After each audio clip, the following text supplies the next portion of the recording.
4만 7천 명이 한순간에 몰려든 브뤼셀 광장. 대체 무슨 일이 벌어진 걸까요? 벨기에를 완전히 뒤바꾼 놀라운 사연 지금 바로 들어보겠습니다. 그 전에 잠깐. 시청 전 좋아요와 구독은 사연 소개에 큰 힘이 됩니다. 안녕하세요. 저는 마티아스 반 데르벨입니다. 벨기에 브뤼셀에서 30년간 기자로 일해온 사람입니다. 제가 오늘 여러분께 들려드릴 이야기는 지난 2023년 6월 어느 주말에 벌어진 일입니다. 그때만 해도 저는 이 일이 얼마나 큰 의미를 갖게 될지 전혀 몰랐습니다. 그날 아침 평소처럼 브뤼셀 시내를 지나던 저는 그랑플라스 광장에서 이상한 광경을 목격했습니다. 평소라면 관광객들이 초콜릿 가게를 구경하며 여유롭게 거니는 조용한 광장이었는데 그날은 완전히 달랐습니다. 수천 명의 사람들이 광장을 가득 메우고 있었습니다. 처음엔 무슨 시위나 집회인 줄 알았습니다. 하지만 가까이 다가가 보니 전혀 다른 상황이었습니다. 사람들이 모두 같은 방향을 보며 손을 흔들고 있었고 어디선가 들려오는 음악에 맞춰 춤을 추고 있었습니다. 더 놀라운 것은 그 음악이 한국 노래였다는 점입니다. 제가 한국어를 이해하지는 못했지만 몇 년 전부터 라디오에서 종종 들었던 그 독특한 리듬과 멜로디였습니다. 그런데 벨기에 사람들이 그 노래 가사를 따라 부르고 있었습니다. 심지어 아이들부터 노인분들까지 모든 연령대가 함께 있었습니다. 저는 급히 동료 기자들에게 연락을 취했습니다. 이런 대규모 행사가 있다는 소식을 전혀 듣지 못했기 때문입니다. 그런데 알고 보니 이것은 한국문화 콘텐츠 페스티벌이라는 공식 행사였습니다. 한국문화원과 벨기에 정부가 함께 주최한 행사였습니다. 행사 주최 측에서 발표한 수치를 듣고 저는 깜짝 놀랐습니다. 이틀 동안 무려 4만 7천 명이 참가했다는 것입니다. 브뤼셀 전체 인구가 약 120만 명인데 그중 4.1%가 한국 문화 행사에 참여한 셈이었습니다. 이는 상당히 높은 비율이었습니다. 광장 곳곳에는 한복 체험 부스, 한지공예 체험장, 제기차기 놀이터가 설치되어 있었습니다. 벨기에 사람들이 한복을 입고 사진을 찍고 태권도 시범을 보며 박수를 치는 모습이 신기했습니다. 특히 한글로 자신의 이름을 써보는 체험 부스에는 긴 줄이 늘어서 있었습니다. 그런데 이상한 점이 있었습니다. 이런 대규모 문화 행사임에도 불구하고 벨기에 주요 언론들이 크게 다루지 않았다는 것입니다. 저를 포함해 대부분의 기자들이 이 행사의 규모와 의미를 제대로 파악하지 못하고 있었습니다. 저는 행사장을 돌아다니며 참가자들을 관찰했습니다. 단순히 호기심으로 온 사람들이 아니었습니다. 많은 사람들이 한국어로 된 피켓을 들고 있었고 한국 가수들의 이름이 적힌 티셔츠를 입고 있었습니다. 이들은 분명히 한국 문화에 대해 상당한 지식을 가지고 있는 사람들이었습니다. 행사가 끝난 후 저는 이 현상에 대해 더 자세히 알아보기로 결심했습니다. 4만 7천 명이라는 숫자가 계속 머릿속에 맴돌았습니다. 브뤼셀에서 이 정도 규모의 문화 행사는 매우 드문 일이었기 때문입니다. 다음 날 아침 저는 놀라운 사실을 발견했습니다. 이 행사와 동시에 브뤼셀 무역센터에서는 한국 중소기업들과 벨기에 바이어들 간의 비즈니스 상담회가 열렸다는 것입니다. 16개 한국 기업이 참가해 500만 달러 이상의 상담 실적을 올렸다고 했습니다. 저는 이때부터 뭔가 큰 변화가 벨기에에서 일어나고 있다는 느낌을 받기 시작했습니다. 단순한 문화 행사가 아닌 더 깊고 체계적인 무언가가 진행되고 있다는 생각이 들었습니다. 그리고 그 직감은 틀리지 않았습니다. 다음 주 월요일 저는 본격적인 취재에 나섰습니다. 먼저 브뤼셀 시내 곳곳을 돌아다니며 한국 문화와 관련된 흔적들을 찾아보기로 했습니다. 놀랍게도 제가 미처 몰랐던 것들이 도시 곳곳에 숨어 있었습니다. 브뤼셀 중심가 한 건물 지하에는 한국 음식 전문점이 있었고 그 옆 골목에는 한국 화장품을 파는 작은 상점이 있었습니다. 더 신기한 것은 이런 가게들이 꽤 오래전부터 있었다는 사실이었습니다. 인터넷으로 검색해보니 더욱 놀라운 정보들이 나왔습니다. 벨기에 전역에 22개의 K-팝 댄스 클럽이 존재한다는 것이었습니다. 이 클럽들에는 총 300명 정도의 회원들이 활동하고 있다고 했습니다. 이들은 정기적으로 모여서 한국 가수들의 춤을 연습하고 공연도 한다는 것이었습니다. 저는 그중 가장 활발하다는 브뤼셀의 한 댄스 클럽을 찾아갔습니다. 평일 저녁 7시 시내 한 스튜디오에서 20대부터 40대까지 다양한 연령의 벨기에 사람들이 모여 있었습니다. 이들은 한국 음악에 맞춰 정확한 동작으로 춤을 추고 있었습니다. 더욱 놀라운 것은 이들의 실력이었습니다. 텔레비전에서 본 한국 가수들의 춤과 거의 똑같이 춰내고 있었습니다. 심지어 한국어 가사도 정확하게 따라 부르고 있었습니다. 한국어를 전혀 모르는 저보다 훨씬 유창했습니다. 클럽 운영자에게 물어보니 이들 대부분이 3년 이상 꾸준히 활동해온 사람들이라고 했습니다. 처음에는 몇 명으로 시작했는데 점점 회원이 늘어나 지금은 30명이 넘는다고 했습니다. 더 흥미로운 것은 이런 클럽이 브뤼셀뿐만 아니라 안트베르펜, 겐트, 리에주 등 벨기에 주요 도시마다 있다는 사실이었습니다. 리에주에는 아예 K-팝 전문 댄스 스튜디오가 개설되었다는 정보를 들었습니다. 저는 다음 날 바로 리에주로 향했습니다. 브뤼셀에서 기차로 1시간 거리에 있는 이 도시에서 정말로 한국 춤만 가르치는 전문 스튜디오를 발견할 수 있었습니다. 스튜디오 사장은 벨기에 사람이었는데 3년 전 한국을 여행한 후 이 사업을 시작했다고 했습니다. 처음에는 사업이 될지 확신이 없었는데 예상보다 훨씬 많은 사람들이 관심을 보였다고 했습니다. 지금은 어린이반부터 성인반까지 다양한 수업을 운영하고 있으며 수강생이 계속 늘어나고 있다고 했습니다. 가장 인상적이었던 것은 이들의 열정이었습니다. 단순히 취미로 하는 것이 아니라 한국 문화 자체에 대한 깊은 관심을 갖고 있었습니다. 한국 드라마를 보고 한국 음식을 해먹고 심지어 한국어까지 배우는 사람들이 많았습니다. 더욱 놀라운 사실은 이런 활동이 최근 몇 년 사이에 급격히 확산되었다는 점이었습니다. 5년 전만 해도 벨기에에서 한국 문화에 관심을 갖는 사람은 극소수였는데 지금은 완전히 다른 상황이 되었다는 것입니다. 저는 이때 깨달았습니다. 지난주 브뤼셀 광장에서 본 4만 7천 명의 사람들이 갑자기 나타난 것이 아니라는 것을 말입니다.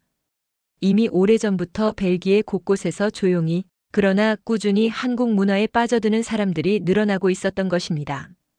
그렇다면 이 모든 변화의 중심에는 무엇이 있을까요? 저는 그 답을 찾기 위해 브뤼셀 한국문화원을 찾아가기로 했습니다. 브뤼셀 시내 중심가에 위치한 한국문화원은 생각보다 큰 규모였습니다. 3층 건물 전체가 한국문화원이었고 각 층마다 다른 용도로 사용되고 있었습니다. 1층은 전시관과 접수처, 2층은 강의실과 도서관, 3층은 공연장과 회의실로 구성되어 있었습니다. 문화원 로비에 들어서자마자 놀라운 광경을 목격했습니다. 평일 오후임에도 불구하고 상당히 많은 벨기에 사람들이 문화원을 드나들고 있었습니다. 어떤 사람들은 한국어 교재를 들고 있었고 또 다른 사람들은 태권도복을 입고 있었습니다. 접수처에서 문화원 프로그램에 대해 물어보니 상당히 체계적으로 운영되고 있다는 것을 알 수 있었습니다. 한국어 강좌는 초급부터 고급까지 단계별로 나뉘어져 있었고 각 단계마다 여러 개의 반이 운영되고 있었습니다. 가장 인기 있는 프로그램은 여름에 진행되는 4주간의 K-팝 아카데미였습니다. K-팝 아카데미는 단순히 춤만 가르치는 것이 아니었습니다. 한국 문화 전반에 대한 이해를 높이는 종합적인 프로그램이었습니다. 한국어 기초교육, 한국 역사와 전통문화 소개, 한복 체험, 한국 음식 만들기, 그리고 K-팝 댄스까지 다양한 내용으로 구성되어 있었습니다. 더욱 놀라운 것은 이 프로그램의 인기였습니다. 매년 신청자가 늘어나서 지금은 추첨을 통해 참가자를 선발할 정도라고 했습니다. 올해는 200명이 넘는 사람들이 신청했는데 실제로 참가할 수 있는 인원은 80명 정도였다고 했습니다. 문화원에서 주최하는 다른 행사들도 상당한 규모였습니다. 매월 한국 영화 상영회가 열리고 분기별로 한국 전통문화 체험 행사가 있으며 연말에는 큰 규모의 한국 문화 축제가 개최된다고 했습니다. 이런 행사들마다 수백 명의 벨기에 사람들이 참가한다고 했습니다. 특히 인상적이었던 것은 한국어 교육 프로그램이었습니다. 현재 300명이 넘는 벨기에 사람들이 문화원에서 한국어를 배우고 있다고 했습니다. 이는 벨기에에서 운영되는 외국어 교육 프로그램 중에서도 상당한 규모였습니다. 한국어를 배우는 이유도 다양했습니다. K-팝이나 한국 드라마를 더 잘 이해하기 위해서 시작하는 사람들이 많았지만 최근에는 한국과의 비즈니스를 위해 배우는 사람들도 늘어나고 있다고 했습니다. 심지어 한국 대학교 진학을 준비하는 벨기에 젊은이들도 있다고 했습니다. 문화원의 도서관도 상당한 규모였습니다. 한국 관련 서적이 3,000권 이상 비치되어 있었고 한국 드라마와 영화 DVD도 500편 이상 보유하고 있었습니다. 매일 20명에서 30명의 벨기에 사람들이 도서관을 이용한다고 했습니다. 가장 놀라운 것은 문화원의 역사였습니다. 브뤼셀 한국문화원은 15년 전에 문을 열었는데 처음에는 하루에 방문자가 몇 명 되지 않았다고 했습니다. 그런데 최근 5년 사이에 방문자 수가 10배 이상 늘어났다고 했습니다. 문화원 직원에게 이런 급격한 변화의 이유를 물어보니 흥미로운 답변을 들을 수 있었습니다. 한국 정부가 몇 년 전부터 문화 외교에 대한 투자를 크게 늘렸다는 것입니다. 전 세계 한국문화원에 대한 지원이 확대되었고 프로그램의 질과 규모가 크게 향상되었다고 했습니다. 또한 한국 엔터테인먼트 기업들과의 협력도 늘어났다고 했습니다. 유명한 K-팝 그룹들이 유럽 투어를 할 때 문화원에서 특별 행사를 진행하기도 하고 한국 드라마 제작사들이 벨기에 방송사와 협력할 때 문화원이 중간 역할을 하기도 한다고 했습니다.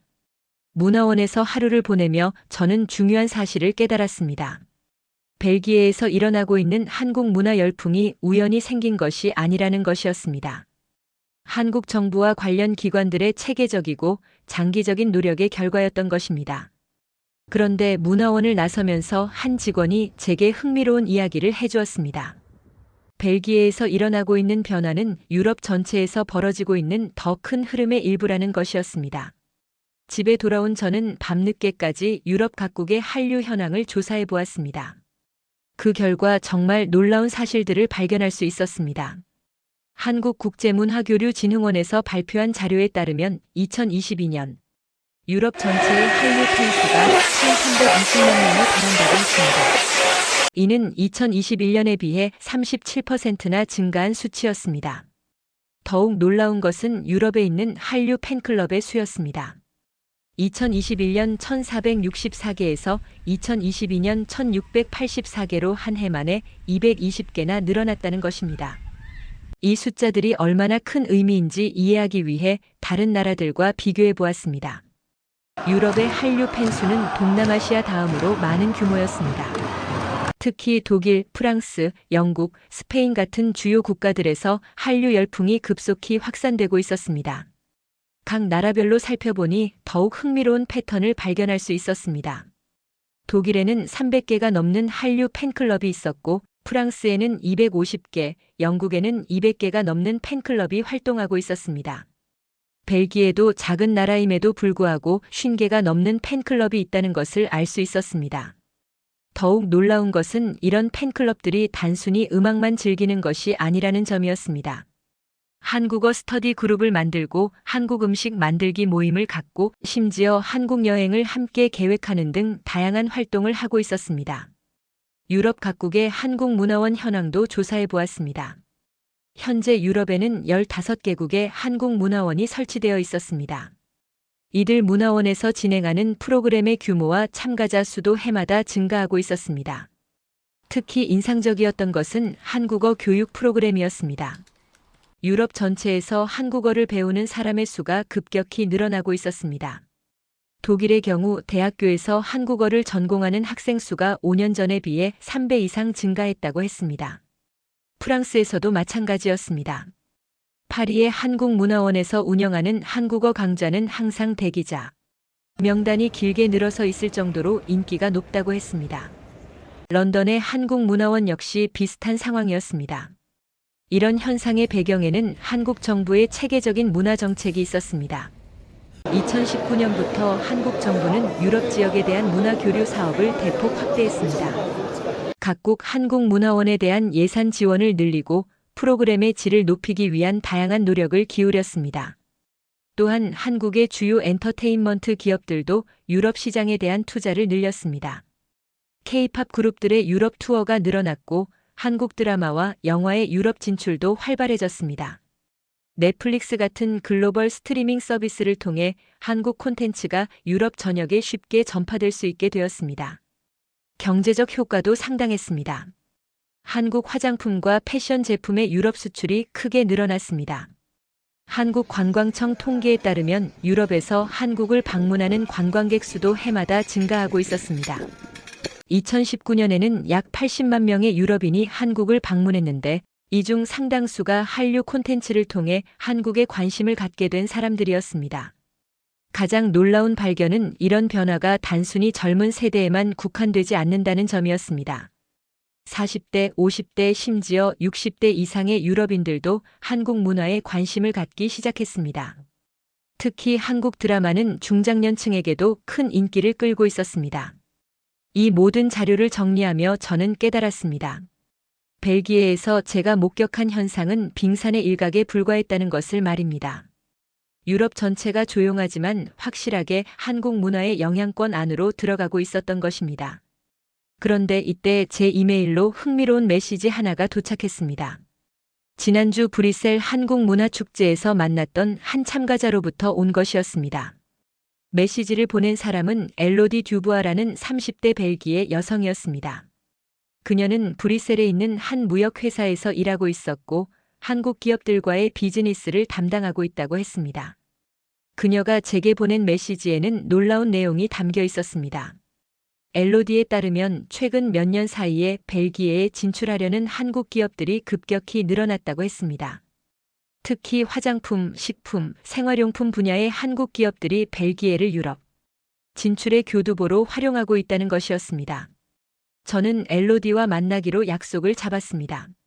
브뤼셀 시내 한 카페에서 만난 그녀는 제가 상상했던 것보다 훨씬 전문적인 지식을 갖고 있었습니다.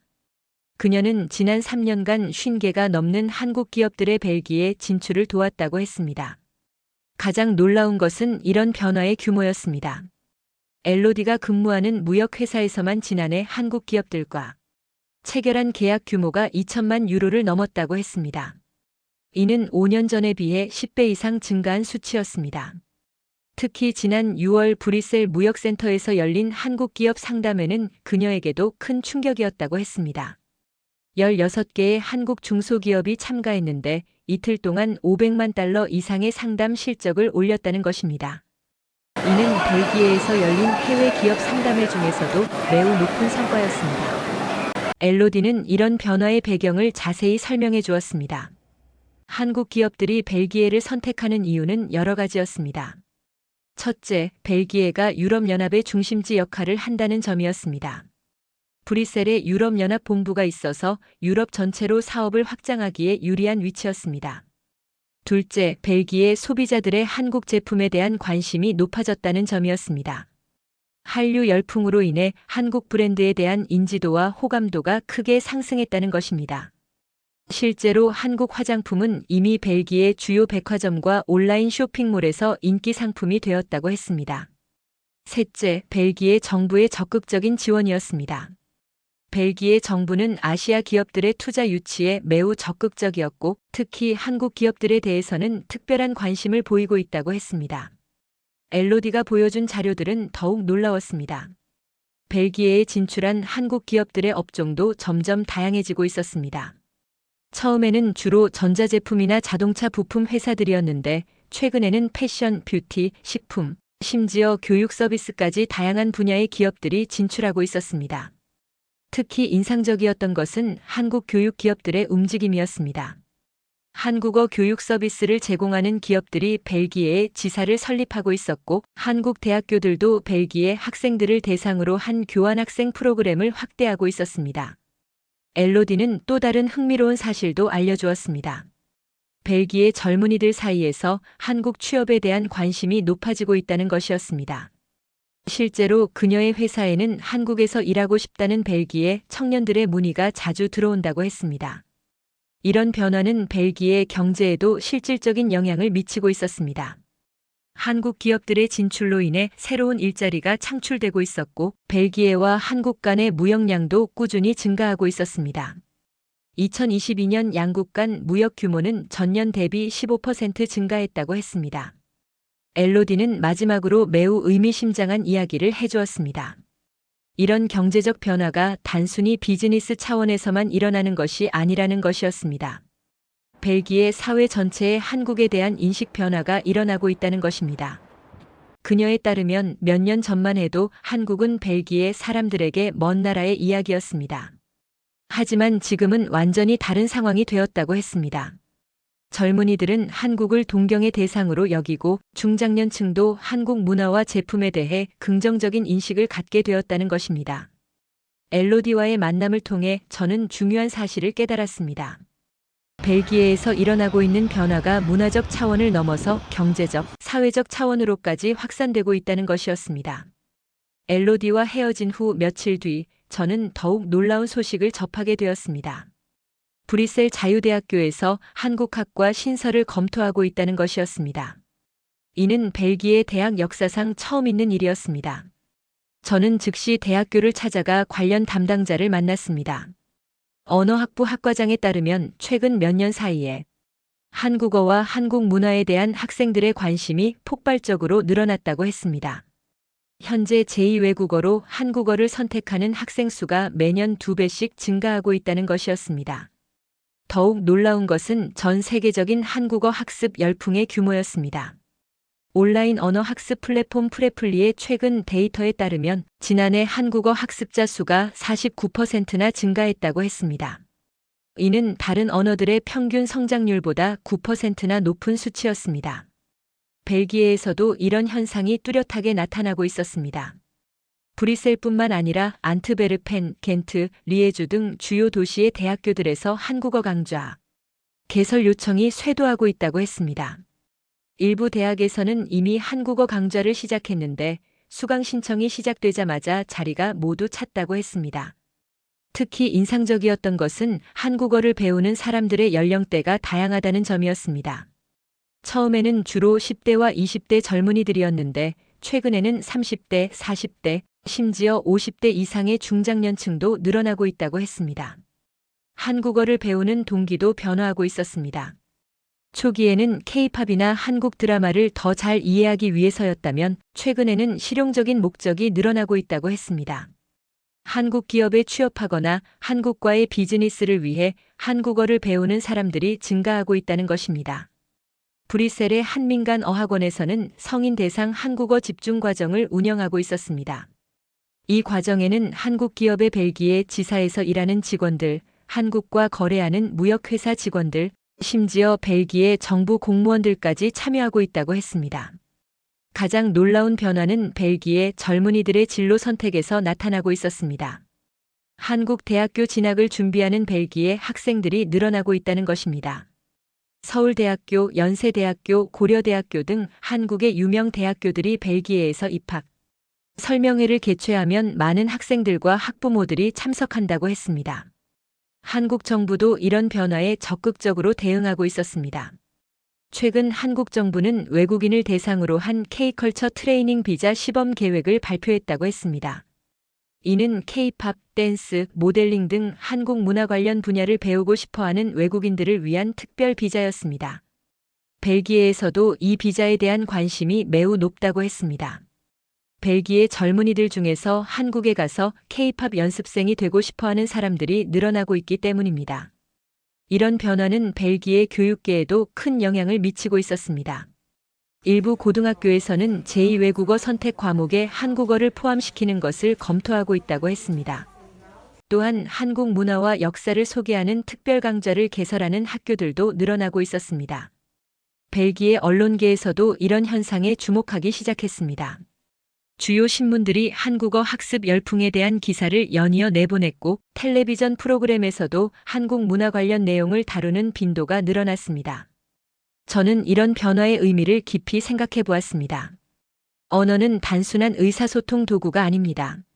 언어는 그 나라의 문화와 사고방식을 이해하는 열쇠입니다. 벨기에 사람들이 한국어를 배운다는 것은 한국 문화를 더 깊이 이해하고 받아들이겠다는 의미였습니다. 더욱 놀라운 것은 이런 변화의 속도였습니다. 불과 5년 전만 해도 벨기에에서 한국어를 배우는 사람은 극소수였습니다. 하지만 지금은 완전히 다른 상황이 되었습니다.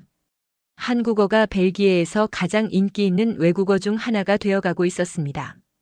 저는 이때 깨달았습니다. 벨기에에서 일어나고 있는 변화가 단순한 문화적 유행을 넘어서 사회 전체의 패러다임 변화로 이어지고 있다는 것을 말입니다. 다음 주 저는 벨기에 정부의 공식적인 움직임을 포착하게 되었습니다. 브뤼셀 시청에서 한국 문화 관련 행사에 대한 공식 지원을 확대한다고 발표한 것입니다. 이는 벨기에 정부가 한류 현상을 단순한 민간 차원의 문화 교류가 아닌 국가적 차원의 중요한 협력 분야로 인식하기 시작했다는 의미였습니다. 브뤼셀 시장실에서 발표한 자료에 따르면 앞으로 매년 시 예산에서 한국문화 행사 지원금을 별도로 편성하기로 했다고 했습니다. 또한 그랑플라스와 같은 주요 공공장소에서 한국문화 행사가 열릴 때 각종 행정 절차를 간소화해주기로 했다고 했습니다. 더욱 놀라운 것은 벨기에 연방정부 차원의 움직임이었습니다. 외교부에서는 한국과의 문화교류 협정을 확대 개정하는 것을 검토하고 있다고 했습니다. 교육부에서는 벨기에 대학교들의 한국학과 신설을 적극 지원하겠다고 발표했습니다. 경제부에서도 한국 기업들의 벨기에 투자를 촉진하기 위한 다양한 지원책을 마련하고 있다고 했습니다. 특히 한국 스타트업 기업들이 벨기에에서 쉽게 사업을 시작할 수 있도록 원스톱 지원 서비스를 제공하겠다고 했습니다. 벨기에 언론들의 반응도 매우 적극적이었습니다. 벨기에 최대 방송사인 RTL에서는 저녁 7시 메인 뉴스에서 브뤼셀 한국문화축제 현장을 연결하며 대대적으로 보도했습니다. 앵커는 방송에서 브뤼셀 심장부까지 파고든 한국 문화의 인기를 실감할 수 있다고 전했습니다. 벨기에 최대 일간지인 르 수아르 신문은 아예 한 면 전체를 할애해서 한류 현상을 다뤘습니다. 기사 제목은 K-팝과 K-드라마의 K 뒤에 숨겨진 한국 문화 산업의 힘이었습니다. 이 기사에서는 한국이 어떻게 문화를 통해 세계적인 영향력을 행사하고 있는지를 상세히 분석했습니다. 특히 인상적이었던 것은 벨기에 정치인들의 반응이었습니다. 여야를 막론하고 정치인들이 한국과의 관계 강화 필요성에 대해 목소리를 내기 시작했습니다. 일부 의원들은 국회에서 한국과의 포괄적 협력 확대를 위한 결의안을 준비하고 있다고 했습니다. 브뤼셀 지역의회에서는 더욱 구체적인 움직임이 있었습니다. 한국 자매도시 체결을 추진하자는 제안이 나왔고 한국 기업 유치를 위한 특별위원회 구성이 논의되고 있다고 했습니다. 벨기에 학계에서도 변화가 일어나고 있었습니다. 브뤼셀 자유대학교에서는 한국학연구소 설립을 공식적으로 발표했습니다. 이 연구소에서는 한국의 정치, 경제, 사회, 문화 전반에 대한 학술 연구를 진행할 예정이라고 했습니다. 겐트 대학교에서는 한국과의 학술 교류 협정을 맺기 위해 한국의 주요 대학교들과 협상을 진행하고 있다고 했습니다. 학생 교환 프로그램뿐만 아니라 공동 연구, 프로젝트, 복수 학위 과정 등 다양한 협력 방안이 검토되고 있다고 했습니다. 벨기에 문화계에서도 한국에 대한 관심이 높아지고 있었습니다. 브뤼셀 왕립미술관에서는 한국 현대미술 특별전 개최를 계획하고 있다고 했습니다. 브뤼셀 오페라 하우스에서는 한국 전통음악과 서양 클래식을 결합한 특별 공연을 준비하고 있다고 했습니다. 심지어 벨기에 관광청에서도 움직임을 보이기 시작했습니다. 한국 관광객들을 대상으로 한 특별 관광 상품을 개발하고 있다고 했습니다. 한국어로 된 관광 안내 책자를 제작하고 주요 관광지에 한국어 안내판을 설치하는 것도 검토하고 있다고 했습니다. 가장 상징적인 변화는 브뤼셀 시내 곳곳에서 목격할 수 있었습니다. 주요 쇼핑가에는 한국 브랜드 매장들이 하나둘씩 들어서고 있었고 한국 음식점들도 늘어나고 있었습니다. 심지어 일부 벨기에 음식점에서도 김치나 불고기 같은 한국 메뉴를 추가하고 있었습니다. 벨기에 패션계에서도 한국 스타일이 주목받기 시작했습니다. 브뤼셀 패션 위크에서는 한국 디자이너들의 작품이 소개되었고 벨기에 젊은이들 사이에서는 K-팝 스타들의 패션을 따라하는 것이 유행이 되었습니다. 이 모든 변화를 지켜보며 저는 깨달았습니다. 벨기에 정부와 사회 전체가 한국 문화의 영향력을 공식적으로 인정하고 이를 적극적으로 받아들이기 시작했다는 것을 말입니다. 이는 더 이상 민간 차원의 문화적 관심이 아닌 국가적 차원의 전략적 선택이 되어가고 있었습니다. 그런데 저는 아직도 한 가지 궁금한 점이 남아 있었습니다.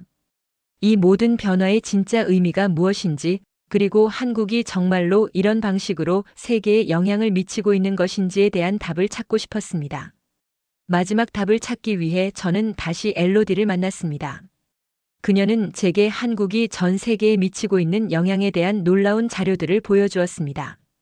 먼저 그녀가 보여준 것은 한국 문화 콘텐츠의 글로벌 성과였습니다.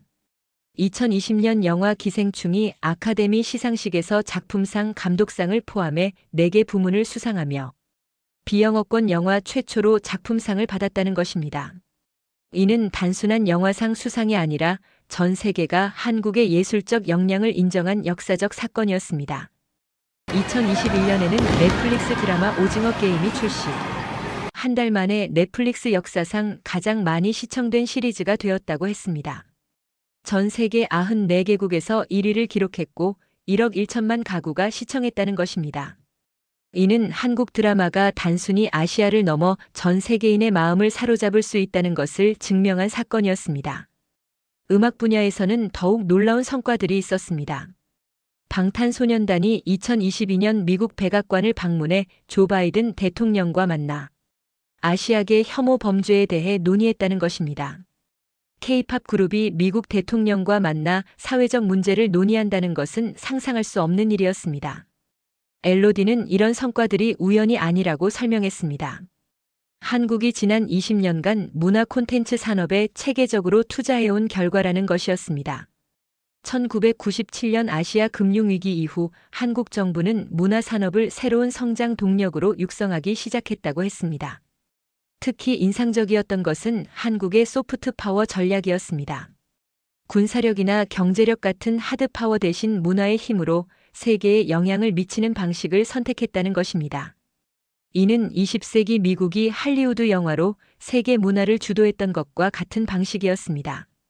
엘로디가 보여준 통계 자료는 더욱 놀라웠습니다.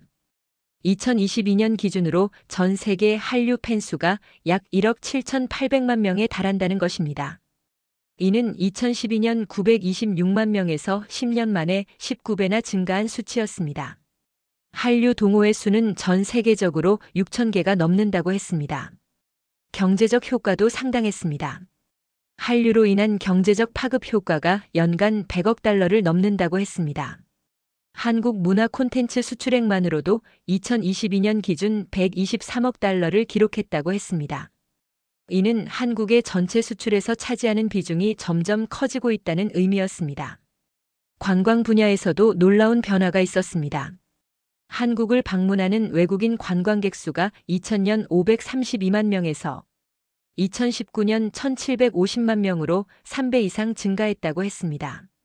이 중 상당수가 한류 콘텐츠를 통해 한국에 관심을 갖게 된 사람들이었습니다. 더욱 놀라운 것은 한국어 학습 열풍이었습니다. 전 세계적으로 한국어를 배우는 사람의 수가 급격히 늘어나고 있다고 했습니다.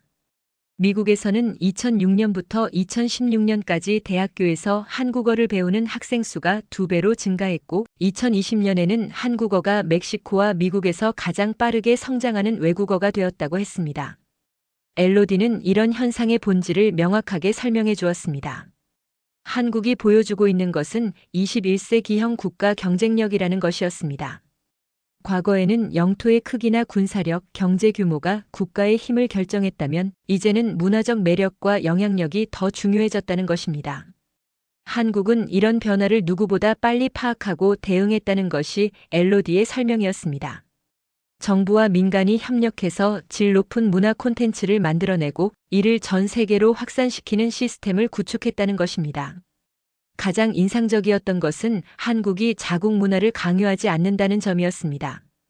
대신 재미있고 매력적인 콘텐츠를 만들어서 사람들이 자연스럽게 한국 문화에 관심을 갖도록 유도한다는 것입니다. 이것이 바로 진정한 소프트 파워의 힘이라고 엘로디는 강조했습니다. 엘로디와의 마지막 대화를 통해 저는 드디어 깨달았습니다. 벨기에에서 제가 목격한 모든 변화들이 한국이라는 나라의 진짜 위대함을 보여주는 증거였다는 것을 말입니다. 한국은 전쟁이나 강압이 아닌 문화의 힘으로 세계 사람들의 마음을 사로잡고 있었습니다. K-팝 드라마, 영화를 통해 전 세계 사람들에게 꿈과 희망을 주고 있었습니다. 그리고 그 과정에서 한국어와 한국 문화에 대한 관심을 자연스럽게 확산시키고 있었습니다. 이것이야말로 21세기가 요구하는 진정한 국가의 위대함이었습니다. 벨기에는 이미 한국의 이런 매력에 완전히 빠져버린 상태였고, 저 역시 한국이라는 나라에 대해 새로운 존경심을 갖게 되었습니다. 오늘 사연은 여기까지입니다. 사연이 마음에 드셨다면 좋아요와 구독 부탁드립니다. 끝까지 시청해 주셔서 감사합니다.